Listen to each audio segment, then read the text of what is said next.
ഇന്നത്തെ നമ്മളെ പുതിയൊരു വീഡിയോയിലേക്ക് എല്ലാവർക്കും സ്വാഗതം. ഇന്ന് നമുക്ക് നല്ല ടേസ്റ്റി ആയതും അതുപോലെ തന്നെ വളരെ സിമ്പിളായിട്ട് ചെയ്തെടുക്കാൻ പറ്റിയ ഒരു സ്നാക്കിൻ്റെ റെസിപ്പി കണ്ടു നോക്കും.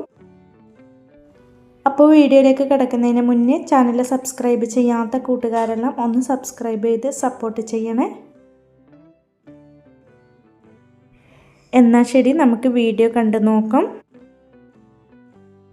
അപ്പോൾ ഇതുണ്ടാക്കിയെടുക്കാൻ വേണ്ടി ഞാനിവിടെ ഒരു കടായി ചൂടാൻ വെച്ചിട്ടുണ്ട്. ഇനി ഇതിലേക്ക് നമുക്ക് 1 ടേബിൾ സ്പൂൺ വെളിച്ചെണ്ണ ഒഴിച്ചു കൊടുക്കാം. ഇനി ഈ വെളിച്ചെണ്ണ നല്ല പോലെ ഒന്ന് ചൂടായി വന്നതിന് ശേഷം നമുക്കിനി ഇതിലേക്ക് ഒരു മീഡിയം സൈസിലുള്ള പച്ചമുളക് കട്ട് ചെയ്തത് ഇട്ട് കൊടുക്കാം. ഫ്ലെയിം ഈ സമയത്ത് മീഡിയം ടു ലോ ഫ്ലെയിമിലാണ് വെച്ച് കൊടുത്തിട്ടുള്ളത്. ഇനി ഇതുപോലെ ഒന്ന് ഇളക്കി കൊടുത്തതിന് ശേഷം നമുക്കിനി ഇതിലേക്ക് 2 മീഡിയം സൈസിലുള്ള സവോള ഇതുപോലെ ചെറുതായിട്ട് കട്ട് ചെയ്തത് ചേർത്ത് കൊടുക്കാം. ഇതുപോലെ സവോള കട്ട് ചെയ്തത് ചേർത്ത് കൊടുത്തതിന് ശേഷം നമുക്കിനി ഇതിലേക്ക് 1/2 ടീസ്പൂൺ ഇഞ്ചി വെളുത്തുള്ളി ചതച്ചതും കൂടെ ചേർത്ത് കൊടുക്കണം.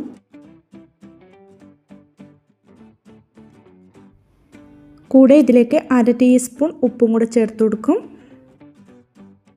ഇനി ഇതെല്ലാം കൂടി നമുക്ക് മീഡിയം ഫ്ലെയിമിൽ വെച്ച് കൊടുത്തിട്ട് നല്ല പോലെ ഒന്ന് വഴറ്റി കൊടുക്കും. സവോളയെല്ലാം ഇതുപോലെ ഒന്ന് വാടിയതിന് ശേഷം നമുക്കിനി ഇതിലേക്ക് ചെറിയൊരു കഷ്ണം ക്യാപ്സിക്കം കട്ട് ചെയ്തത് ചേർത്ത് കൊടുക്കും. ഇനി ഇതെല്ലാം കൂടി നമുക്ക് നല്ല പോലെ ഒന്ന് വഴറ്റി കൊടുക്കാവുന്നതാണ്. അങ്ങനെ ഇപ്പോൾ ഇതിപ്പോൾ നല്ല പോലെ വഴറ്റിയെടുത്തിട്ടുണ്ട്. ഇനി ഫ്ലെയിം ലോ ഫ്ലെയിമിലേക്ക് ആക്കി കൊടുത്തിട്ട് ഇതിലേക്ക് 1/4 ടീസ്പൂൺ മഞ്ഞൾപ്പൊടി, കൂടെ 1/2 ടീസ്പൂൺ ചിക്കൻ മസാല, 1/2 ടീസ്പൂൺ കുരുമുളക് പൊടി, 1/2 ടീസ്പൂൺ കാശ്മീരി മുളക് പൊടി, ഇത്രയും ചേർത്ത് കൊടുത്തിട്ട് ഇതിൻ്റെ പച്ചമണം മാറുന്നവരെ നമുക്ക് നല്ല പോലെ ഒന്ന് വഴറ്റി കൊടുക്കണം. അങ്ങനെ ഇപ്പം ഇതിൻ്റെ പച്ചച്ചൊവയെല്ലാം നല്ല പോലെ മാറി കിട്ടിയിട്ടുണ്ട്. ഇനി ഇതിലേക്ക് നമുക്ക് ചേർത്ത് കൊടുക്കേണ്ടത് എല്ലില്ലാത്ത ചിക്കൻ പീസ് 150 ഗ്രാം ഫ്രൈ ചെയ്തെടുത്തിട്ടുണ്ട്. അതൊന്ന് ക്രഷ് ചെയ്തത് നമുക്ക് ചേർത്ത് കൊടുക്കും. കൂടെ ഇതിലേക്ക് നമുക്കിനി ചേർത്ത് കൊടുക്കേണ്ടത് കുറച്ച് മല്ലിയിലയും കറിവേപ്പിലയും കൂടെ കട്ട് ചെയ്തെടുത്തതാണ്. ഇനി ഇതെല്ലാം കൂടി നമുക്ക് നല്ല പോലെ ഒന്ന് ഇളക്കി കൊടുക്കാം. ഫ്ലെയിം ഈ സമയത്ത് മീഡിയം ടു ലോ ഫ്ലെയിമിലാണ് വെച്ച് കൊടുത്തിട്ടുള്ളത്. ഇതുപോലെ നന്നായിട്ടൊന്ന് ഇളക്കി യോജിപ്പിച്ച് കൊടുത്തതിന് ശേഷം ഫ്ലെയിം അങ്ങ് ഓഫാക്കി കൊടുക്കാം. ഇനി നമുക്കിതിലേക്ക് ഒരു 12 സ്ലൈസ് ബ്രെഡ് എടുക്കും. ഇനി ഈ ബ്രെഡെല്ലാം നമുക്ക് ഇതുപോലെ ഒന്ന് കട്ട് ചെയ്തെടുക്കണം.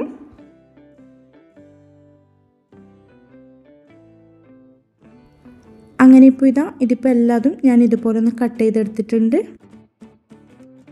ഇനി കട്ട് ചെയ്തെടുത്ത ബ്രെഡെല്ലാം നമുക്കൊരു ബൗളിലേക്ക് അങ്ങ് മാറ്റി കൊടുക്കാം.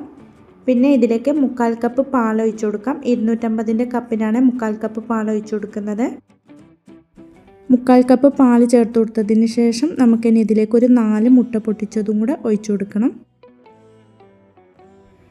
പിന്നെ ഇതിലേക്ക് ഒരു 1/4 ടീസ്പൂൺ ഉപ്പും കൂടെ ചേർത്ത് കൊടുക്കും. ഇനി ഇതെല്ലാം കൂടി നമുക്കൊരു ഫോർക്ക് വെച്ചിട്ട് നല്ല പോലെ ഒന്ന് മിക്സ് ചെയ്തെടുക്കാവുന്നതാണ്. ഇത് നമുക്ക് മിക്സിയിലൊന്നും അടിച്ചെടുക്കേണ്ട ആവശ്യമില്ല. ഇതുപോലെ തന്നെ നന്നായിട്ടൊന്ന് മിക്സ് ചെയ്തെടുത്താൽ മതി. അങ്ങനെ ഇപ്പോൾ ഇതിപ്പോൾ ഞാൻ നന്നായിട്ടൊന്ന് മിക്സ് ചെയ്തെടുത്തിട്ടുണ്ട്. ഇതുപോലെ നന്നായിട്ട് മിക്സ് ചെയ്തെടുത്തതിന് ശേഷം ഇനി നമുക്കിതുപോലെ ഒരു സോസ് പാൻ സ്റ്റൗവിലേക്ക് വെച്ച് കൊടുക്കാം. ഇനി ഇത് ചൂടായി വരുമ്പോൾ ഇതിലേക്ക് ഒരു 1/2 ടീസ്പൂൺ നെയ്യ് അങ്ങ് ചേർത്ത് കൊടുക്കാം. ഇതുപോലെ നെയ്യാക്കി കൊടുത്തിട്ട് നമുക്ക് നന്നായിട്ടൊന്ന് ബ്രഷ് ചെയ്ത് കൊടുക്കും. ഇനി നമുക്ക് ഈ ബ്രെഡിൻ്റെ കൂട്ടിൽ നിന്ന് പകുതി ഇതിലേക്ക് അങ്ങ് ആക്കി കൊടുക്കാം. ഈ സമയത്തെല്ലാം ഫ്ലെയിം ലോ ഫ്ലെയിമിലാണ് വെച്ച് കൊടുക്കേണ്ടത്. ഫ്ലെയിം കൂട്ടി വെച്ച് കൊടുക്കാൻ പാടില്ല. ബ്രെഡ് ആയതുകൊണ്ട് പെട്ടെന്ന് കരിഞ്ഞു പോകും. ഇനി നമുക്കിതുപോലെ ഒന്ന് ലെവൽ ചെയ്ത് കൊടുക്കാവുന്നതാണ്. അങ്ങനെ ഇപ്പോൾ ഇതിപ്പോൾ ഞാൻ ഇതുപോലെ ഒന്ന് ലെവൽ ചെയ്ത് കൊടുത്തിട്ടുണ്ട്. ഇതുപോലെ ലെവൽ ചെയ്ത് കൊടുത്തതിന് ശേഷം നമുക്കിനി ഇതിലേക്ക് നമ്മൾ നേരത്തെ റെഡിയാക്കി മാറ്റി വെച്ച മസാല അങ്ങ് ഇട്ട് കൊടുക്കാം. ഇതിൻ്റെ എല്ലാ ഭാഗത്തേക്കും എത്തുന്നത് പോലെ ഇതുപോലെ അങ്ങ് വിതറി ഇട്ട് കൊടുക്കാവുന്നതാണ്. ഞാൻ ഇതിൽ നിന്ന് കുറച്ച് മസാല അങ്ങ് മാറ്റി വെച്ചിട്ടുണ്ട്. ഇതിൻ്റെ മുകളിൽ കുറച്ച് ഗാർണിഷ് ചെയ്യാൻ വേണ്ടി മാറ്റി വെച്ചതാണ്.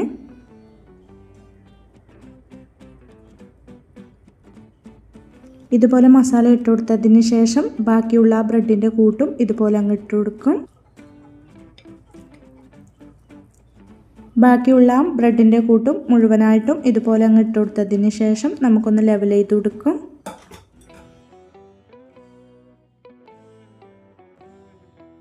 അങ്ങനെ ഇപ്പോൾ ഇതിൻ്റെ മുകൾ വശം ഞാൻ ഇതുപോലെ ഒന്ന് ലെവൽ ചെയ്ത് കൊടുത്തിട്ടുണ്ട്.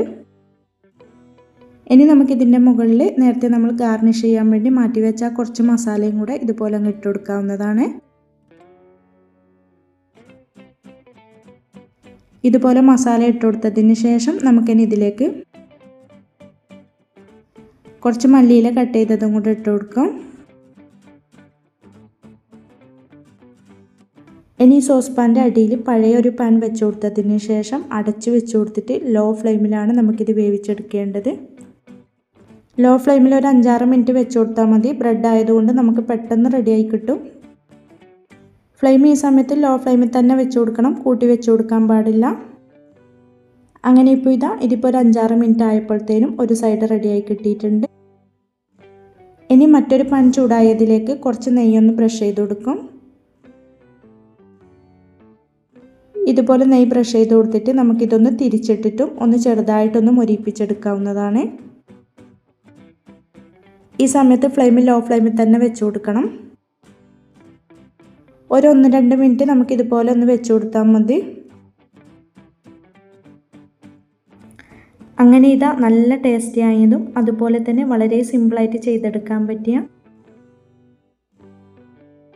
ചിക്കൻ ബോള ഇവിടെ റെഡിയായി കിട്ടിയിട്ടുണ്ട്. എല്ലാവരും ഇതുപോലെ ഒന്ന് ട്രൈ ചെയ്ത് നോക്കാനും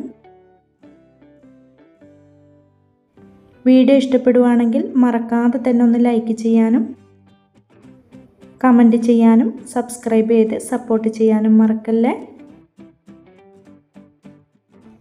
ഇൻഷാ അല്ലാഹ് അടുത്തൊരു പുതിയ വീഡിയോ ആയിട്ട് നമുക്ക് വീണ്ടും കാണാം. Thank you for watching.